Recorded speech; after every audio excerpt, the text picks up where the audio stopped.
Mateus capítulo 6, versículo 9 em diante. Eu vou ler o primeiro versículo que diz assim: portanto, vós orareis assim: Pai nosso que está no céu, santificado seja o teu nome. Senhor nosso Deus, nosso Pai, em nome de Jesus nós te louvamos, nós te engrandecemos, nós te exaltamos. Pedimos ao Senhor que nos ajude na interpretação das Sagradas Escrituras, do texto, meu Senhor, a qual está sendo lido, e que o teu Espírito Santo venha nos direcionar e nos inspirar a transmitir a esta mensagem, meu Senhor, ao coração de nós outros, para que nós possamos ser enriquecidos pelo Senhor, para a sua glória, meu Senhor, nós te pedimos e te agradecemos. Amém. Graças a Deus. Mateus capítulo 6 é o ensinamento do Senhor Jesus sobre a oração. Aqui nós chamamos de oração dominical. A palavra do latim domine quer dizer Senhor, é a oração do Senhor.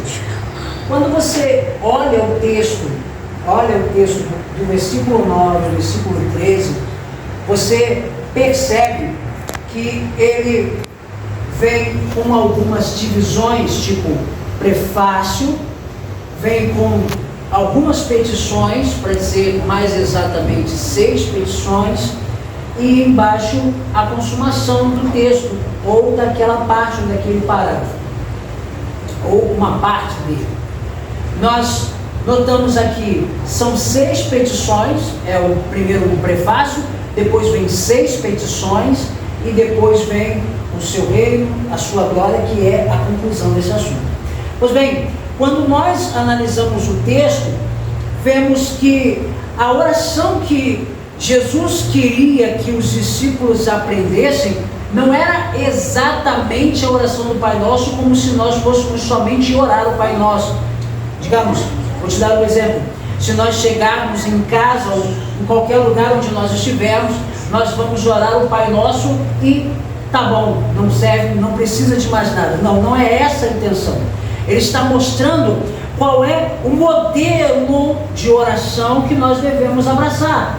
Qual é o modelo de oração que nós devemos utilizar? Se você for olhar essas 6 petições, primeiro vem o prefácio, né? Pai nosso que estás no céu, santificado seja o teu nome, venha a nós o teu reino, seja feita a tua vontade, assim na terra como no céu. Então, os 3 primeiros pedidos, eles são pedidos para a glória de Deus, para louvor de Deus, para a adoração de Deus. E aí os outros 3 pedidos são para que nós sejamos atendidos. Quando você olha o texto, você percebe isso. Então, o Senhor Jesus, ele vai ensinar como é a forma que nós devemos orar. Não é que eu vou orar somente o Pai Nosso, porque se eu for orar o Pai Nosso, eu não vou levar aqui, talvez eu vou levar aqui 20 segundos fazendo oração. Não. E a intenção é que nós oremos cada vez mais intensamente. Oremos cada vez mais.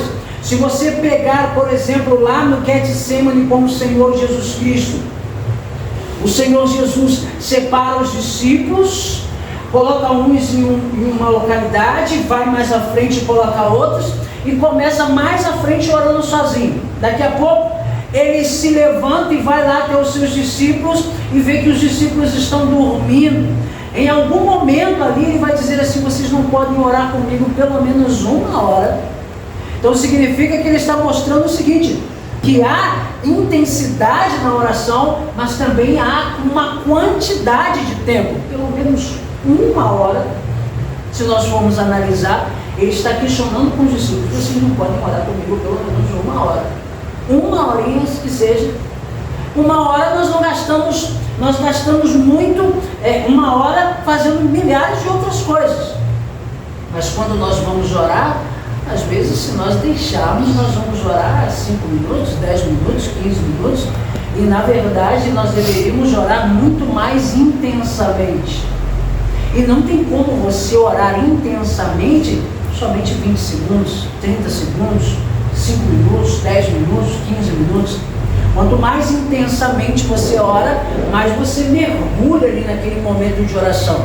Então, o modelo de oração é que quando você for começar a orar, quando você for começar a clamar, você precisa entender que, primeiro, eu preciso clamar a Deus para a glória dele, para o louvor dele, para a adoração dele, para o engrandecimento dele. O grande problema é que nós invertemos muitas vezes esse valor, ou até mesmo picotamos esse valor. Pegamos aquilo que está no nosso coração, como comida, bebida e outras coisas, e colocamos ali diante do Senhor e dizemos: Senhor, me dá isso, me dá aquilo outro, aquilo mais. E o Senhor Jesus não está questionando a gente pedir para nós, mas Ele fala que nós devemos pedir também, orar também para a glória de Deus. Ou seja, ter um momento ali onde eu vou dedicar os meus lábios, o meu coração, o meu entendimento, o meu sentimento para a glória de Deus. Glorificar a Deus, adorar a Deus, engrandecer o nome do Senhor. Então, o versículo, ele diz assim: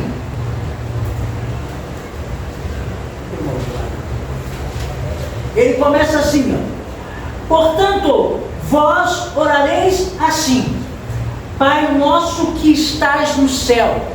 Quando nós olhamos para o texto, nós analisamos o seguinte: Deus é um Deus que está conosco onde nós estivermos, desde que nós estejamos na presença dele.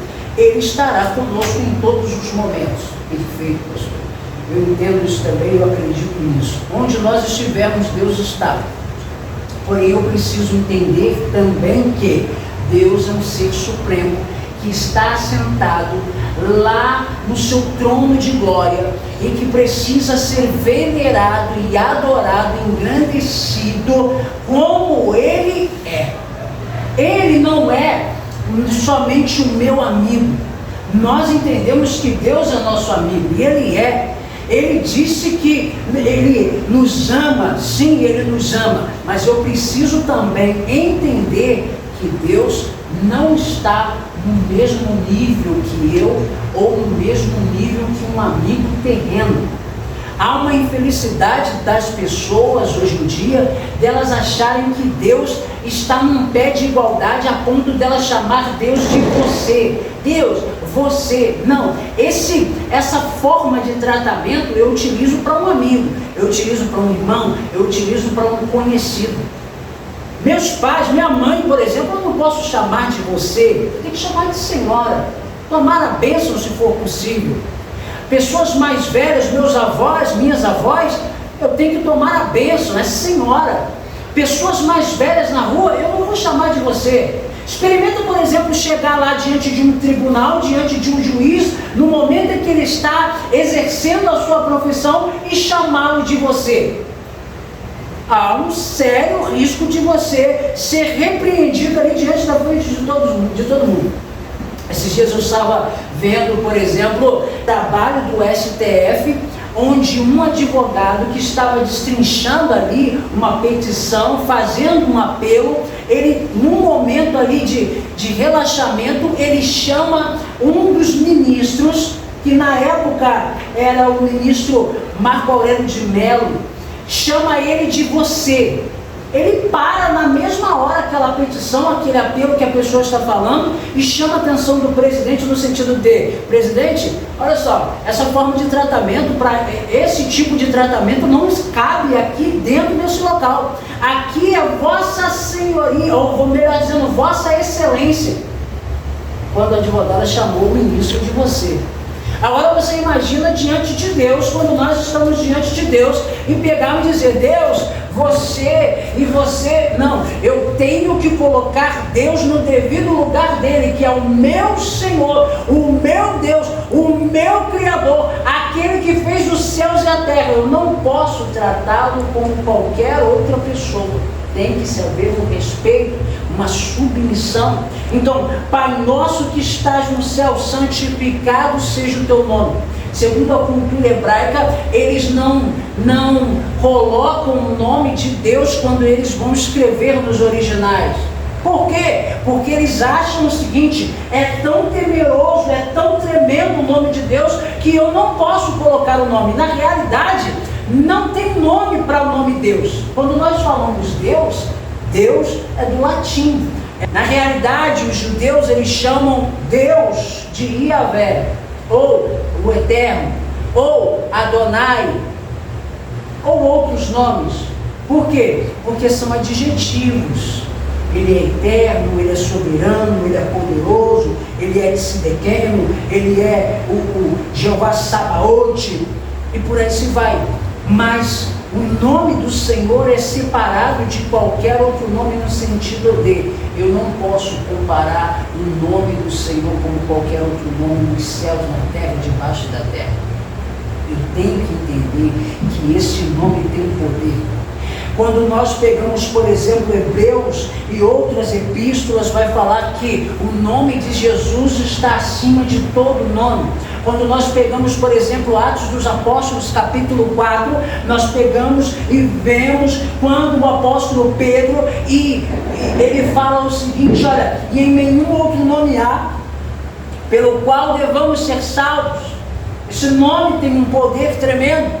Os demônios se nos sujeitam por causa do teu nome. Foram os homens, as pessoas que foram pregar em Samaria, naquela circunvizinhança, disseram: Senhor, as pessoas, os demônios, melhor dizendo, se nos sujeitam por causa do teu nome. O teu nome, o nome de Deus, o nome de Jesus é poderoso. Então não deve ser utilizado de qualquer maneira, de qualquer forma. Não deve ser banalizado. O mundo lá fora, está banalizando o nome de Jesus. O nome de Jesus não pode ser banalizado. O nome de Deus não pode ser banalizado. Tem que ser temido, respeitado quando nós vamos mencionar. Pai nosso que estás no céu, santificado seja o teu nome. Venha a nós o teu reino. É um outro ponto onde o Senhor Jesus Cristo mostra que precisamos pedir o reino de Deus para a nossa vida. O testemunho que a Tamires falou foi tremendo. Ela orou, pediu a Deus, e Deus abriu as portas do reino para ela, abençoou, prosperou. Assim todos nós também, em algum momento desse ano, nós tivemos experiências maravilhosas que podemos contar. Mas tudo isso é quando nós pegamos e colocamos Deus na frente das nossas guerras, quando nós colocamos Deus na frente das nossas batalhas, quando nós chamamos a Deus e dizemos: Deus, toma conta da minha vida, toma conta da minha família, toma conta daquilo que eu estou fazendo, toma a direção de tudo. Isso é colocar, pedir para que o reino de Deus esteja sobre nós. Eu não tenho como pedir ou somente falar que o mundo todo vai estar debaixo do reinado do Senhor hoje e agora, mas eu tenho como pedir e clamar e me submeter a esse reino, a essa glória, a essa majestade, dizer: Deus, governa sobre a minha vida, governa sobre a minha casa, governa sobre a minha família, venha o teu reino sobre nós, assim como tu reinas nos céus, reina sobre nós também. Nós precisamos pedir, nós precisamos clamar, nós precisamos orar, pedir para que Deus governe as nossas vidas, coloque as nossas vidas na palma da mão dele, para que ele possa então nos direcionar de qual é o caminho, do que nós devemos fazer, para que então o nome dele seja glorificado, assim como está escrito em João capítulo de número 15, onde ele disse que nós, o Senhor Jesus Cristo falando com os discípulos, ele disse: é necessário que vocês deem frutos. Nisso o nome do Senhor será glorificado e vai mostrar que vocês são meus discípulos. Nós precisamos pedir o reino de Deus. Venha a nós o teu reino, seja feita a tua vontade, assim na terra como é no céu. Nós sabemos que todas as hierarquias angelicais, elas são prioritariamente submissas a Deus. Deus é prioridade. Na realidade, Deus não é prioridade para os anjos. Deus é exclusividade. É diferente. É diferente de exclusividade e prioridade. Bom, É preciso ressaltar que exclusividade é única e exclusivamente para aquele fim. Prioridade é para aquele fim até que aquele fim esteja sendo utilizado. Se aquela determinada pessoa, aquele determinado homem, daquela determinada mulher não estiver utilizando, o outro pode utilizar. Mas não. Diante de Deus nós devemos servir a Deus como também os anjos. Nós precisamos colocar Deus na nossa vida, até mesmo em algumas situações como exclusividade, mas em todas, prioridade. Porque às vezes nós servimos a nossa família, às vezes nós servimos aos patrões, às vezes nós servimos ao vizinho, às vezes nós servimos a um conhecido, a um desconhecido, até ao inimigo.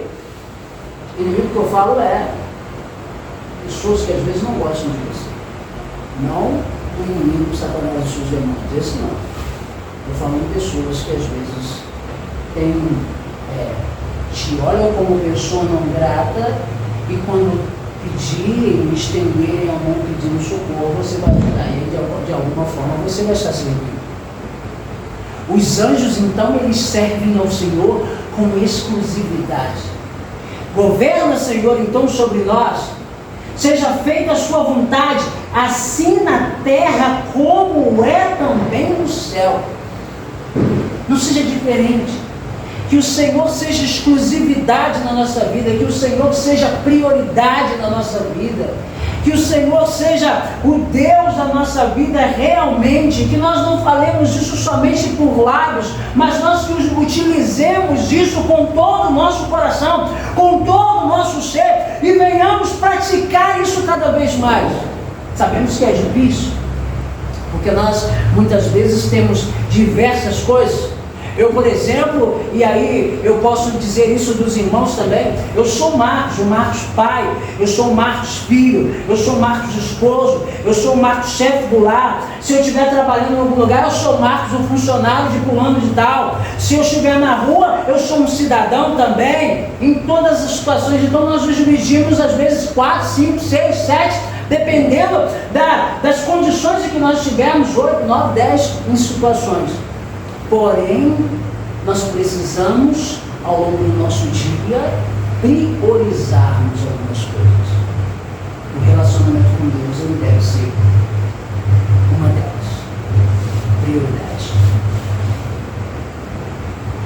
Que o Senhor governe sobre nós.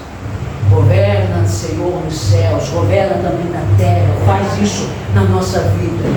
Assim como os anjos de Deus te servem, nós também precisamos servir. A nossa condição de servos, irmãos, ela deve ter uma progressão, ou melhor, ela deve melhorar cada dia mais, ela deve subir cada dia mais, ela deve melhorar cada vez mais. Sabemos que também é muito difícil nós cada vez mais melhorarmos, mas nós precisamos olhar à luz das Sagradas Escrituras e olhar os grandes homens de Deus, as grandes mulheres de Deus que serviram ao Senhor e ver, eu estou nessa condição, eu estou perto dessa condição, eu estou longe dessa condição, e o nosso maior exemplo é o Senhor e Salvador de Jesus Cristo. As outras petições, ele fala, o pão nosso de cada dia dá-nos hoje. Ele fala à frente, venha o teu reino, seja feita a tua vontade, assim na terra como no céu. O pão nosso de cada dia dá-nos hoje. Por que ele não disse, o pão nosso de cada dia dá-nos neste mês? Por que ele não disse, o pão nosso de cada dia dá-nos esse ano? Porque Deus, a pessoa de Jesus, Ele quer demonstrar dentro do pão que nós comemos todo dia, que nós devemos nos aproximar dele todo dia para falarmos com ele sobre as nossas necessidades todos os dias. Assim como o povo de Israel saiu da terra do Egito e começou a receber o maná, domingo, segunda, terça, quarta, quinta, sexta. Quando chegava na sexta-feira, ele dizia, olha, eu vou dobrar a porção, então vocês peguem em porção dobrada, porque no Shabat vocês vão descansar, vocês vão ficar me adorando, me servindo, dedicando o seu dia para mim. Então vocês vão lá e comam do maná, mas eu não quero que vocês colham o maná, porque o maná não é para colher no Shabat é descanso. Porém, na sexta-feira vocês colhem em dobro, como no sábado e como chegar no outro dia. no caso que a gente conhece no domingo, no primeiro dia, vocês podem colher novamente até o sexto dia. O povo de Israel, então, durante um período, ele ficou colhendo todos os dias o maná, mas quando chegava no dia de descanso, ele descansava. Mostrava o que, irmãos? Mostrava que todos os dias o povo precisava chegar até o Senhor. O povo precisava buscar de Deus a resposta. Todos os dias nós precisamos orar. Todos os dias nós precisamos clamar ao Senhor. Todos os dias nós precisamos invocar o nome do Senhor. Todos os dias nós precisamos pedir a Deus, assim como nós precisamos do pão. Lembra de Deuteronômio, quando o Senhor disse: nem só de pão viverá o homem? É exatamente isso. Nem só de pão você viverá, mas você vai viver da palavra de Deus. Quando nós buscamos na palavra de Deus, nós estamos nos alimentando de Deus. Quando nós estamos em oração, nós estamos nos alimentando de Deus. Quando nós estamos jejuando, nós estamos separando o nosso ser espiritual para servir ao Senhor e buscar ao Senhor. Essa é a realidade. Todos os dias. Todos os dias nós clamamos. Experimenta ficar um dia sem você comer. Experimenta. Experimenta um dia. Ó, não vou tomar café hoje. Também não vou tomar água hoje. Aí você vai. Se você conseguir chegar até meio-dia, né, sem sentir fome nenhuma, continua o seu dia. Não, hoje eu não vou comer. Se você conseguir chegar até de noite sem fome, você diz: ah, então eu não vou comer hoje. Eu não tive fome, não tive sede, então eu vou passar direto. Vamos, digamos assim. Claro que não. Quando eu acordo, eu já acordo com fome. Aquela fome terrível, aquela vontade. Se você tiver aquele banquete de Natal ali, você vai destrinchar aquele frango, você come um frango de manhã, brincando, se você deixar. Por quê? Porque você tem fome. Mas também o Senhor nos mostra que nós devemos buscá-lo todos os dias também. Assim como o pão que nós oramos para pedir o pão, também nós precisamos do pão que é o nosso Senhor e Salvador Jesus. O pão nosso, então, de cada dia, dá-nos hoje. Nós podemos dizer assim também do nosso pão de cada dia, literalmente falando. Eu estou falando dentro do sentido espiritual, oração, consagração, mas nós podemos também, no sentido físico, pedir a Deus o pão de cada dia. Mostra também que o Senhor está nos dizendo o seguinte: olha, seja simples na sua petição, seja humilde na sua petição. Às vezes, meus irmãos, nós podemos facilmente cair na esparrela de pedir coisas a Deus que são desnecessárias para o nosso relacionamento com Ele ou para o nosso relacionamento com o próximo. Lembra, por exemplo, de Tiago, quando no texto de Tiago diz assim: vós pedis e pedis e não recebestes porque pediste mal, porque vocês pedem para o vosso próprio deleite, ou seja, para atender uma vaidade, uma futilidade, só para atender aquilo que vocês querem. E a glória de Deus, o louvor e a adoração a Deus fica onde? Então muitas vezes nós não recebemos quando nós pedimos, porque isso não vai glorificar o nome do Senhor. Mas quando nós oramos e pedimos a Deus aquilo que nos é necessário, o Senhor nos atende. Outro ponto interessantíssimo aqui, esse aqui, ele é um ponto condicional. Perdoa os nossos pecados ou as nossas faltas, assim como nós perdoamos aqueles que nos têm ofendido, aqueles que nos têm faltado. É condicional, não é? Porque a palavra de Deus está dizendo o seguinte: se você não perdoa as pessoas aquilo que as pessoas te fazem, também o seu Pai que está nos céus não te perdoará. Quando nós olhamos para esse texto, e esse texto é um referencial, é um modelo de oração, nós devemos pedir a Deus que nos perdoe. E é claro que eu peço a Deus que me perdoe. É claro que você pede a Deus que você seja perdoado. Mas o condicional é: perdoa aqueles, me perdoa como eu perdoo aqueles outros que me fazem mal. Se eu guardo mágoas, tristezas, algum ressentimento de alguém, nesse momento, a minha oração ela não procede. Ela não vai. isso nós devemos ter um coração totalmente liberto e puro diante de Deus. Perdoar aqueles que nos fazem mal. Orar por aqueles que nos maldizem, e por aí se vai. Livra-nos da tentação, o texto diz, portanto, diz assim, e não nos induzas à tentação, mas livra-nos do mal.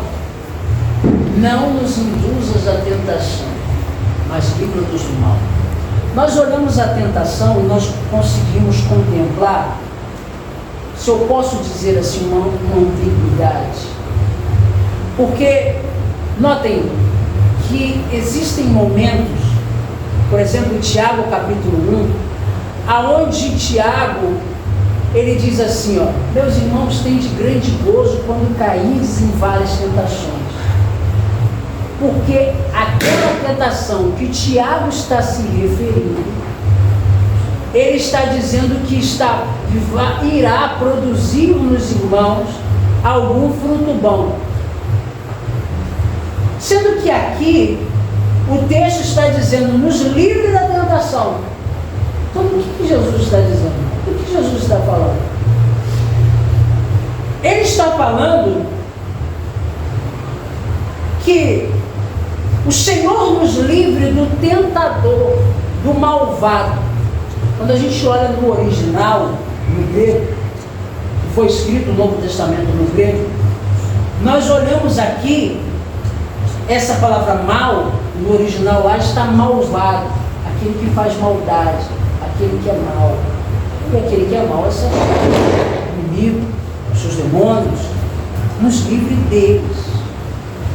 Então, esse tipo de tentação que o Senhor está falando é aquela que o adversário da nossa alma quer nos destruir.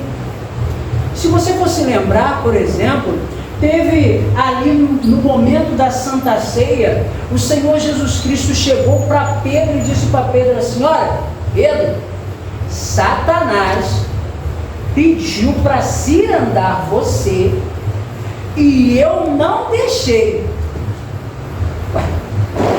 Se a tentação é algo que vai produzir em mim um fruto bom, por que o Senhor Jesus não deixou Satanás cirandar?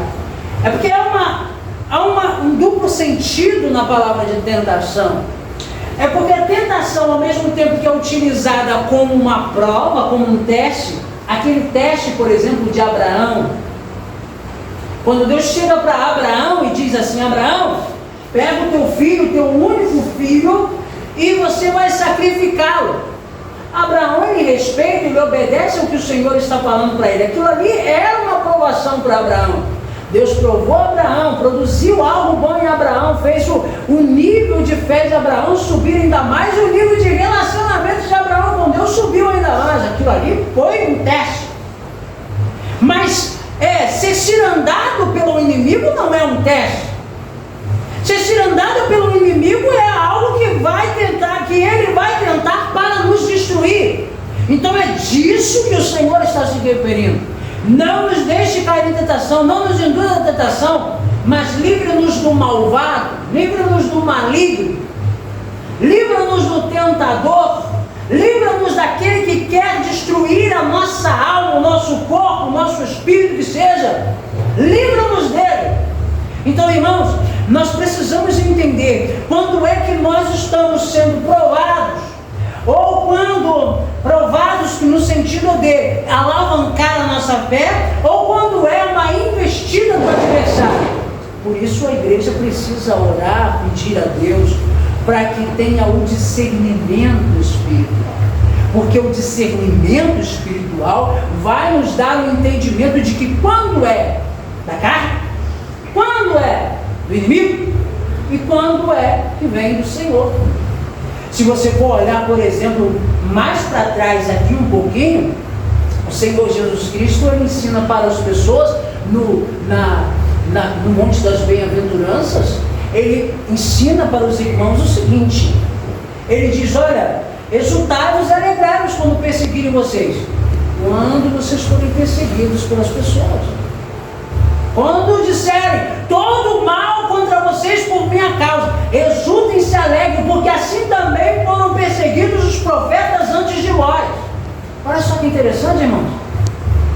Então Deus, o Senhor Jesus Cristo não está, no capítulo 5, está dizendo, olha, não, discuta, brigue, sai correndo. Não, Ele está dizendo, se alegrem quando se levantarem contra vocês, pessoas. Mas aqui Ele está dizendo, nos livre do mal, nos livre do tentador, nos livre do maligno. Então nós precisamos discernir quando é que é do inimigo, quando é que é da carne, um ser humano às vezes dominado por uma inveja, por uma raiva, por uma angústia, sei lá o que, e tenta se levantar contra você, ou quando é algo que o Senhor quer produzir, algum fruto bom em nós. Aí o texto vai finalizando e diz, porque o teu é o reino, tua é a glória, para sempre. O que nós aprendemos então? É Deus que está no controle. O reino é dele, a glória é dele, o louvor é dele, tudo é para a glória dele. Nós estamos aqui neste culto, mas esse culto não é para você. Às vezes as pessoas vão às igrejas e elas querem ser bajuladas. Às vezes as pessoas vão à igreja e elas querem ser notadas, elas querem ser vistas. Não é o caso aqui, graças a Deus nós não temos essa vaidade. Mas existem muitos lugares que as pessoas às vezes vão e elas querem ser vistas, notadas, e quando não prestam atenção delas, elas nem voltam mais à igreja. Eu não vou lá, nem prestaram atenção em mim, nem falaram nada comigo. Meu irmão, minha irmã, nós vamos para a casa do Senhor para adorar ao Senhor. Eu sou só um adorador. Eu só vou para a casa de Deus para adorar. Visto uma roupinha bonitinha, legalzinha, penteio o cabelo, faço a barbinha, fico bonitinho para o Senhor. É para a glória do Senhor. Não é para os homens, não são para as autoridades, não é para ninguém, senão somente para o Senhor. Quando eu vou pegar o microfone para cantar, e se eu pegar o microfone para cantar, é para o Senhor. Se eu vou pregar, é para o Senhor. É o reino dele, é a glória dele, o louvor é dele, a majestade é dele, é tudo dele. Inclusive eu, inclusive você. Nós vivemos para a glória do Senhor, porque teu é dele, o poder. Aqui no finalzinho ele já diz, porque teu é o poder, tua é a glória para sempre. Amém. Que Deus nos abençoe. Esse modelo de adoração, esse modelo de oração é o modelo que o Senhor quer que nós utilizemos. Pastor, quantas horas o senhor acha que eu devo orar? Pelo menos umas 6. Vai ficar bom. Se você não conseguir 6, ore pelo menos 5. Né? Mas, independente de você orar muito ou pouco, utilize isso aqui. Exalte ao Senhor, glorifique ao Senhor, adore ao Senhor primeiro, coloque Deus na frente de tudo primeiro, depois você começa a orar por você, pedir por você, clamar por você, depois você vai lá e ora pelos outros, ora pelas pessoas, e por aí assim. Amém, meus irmãos?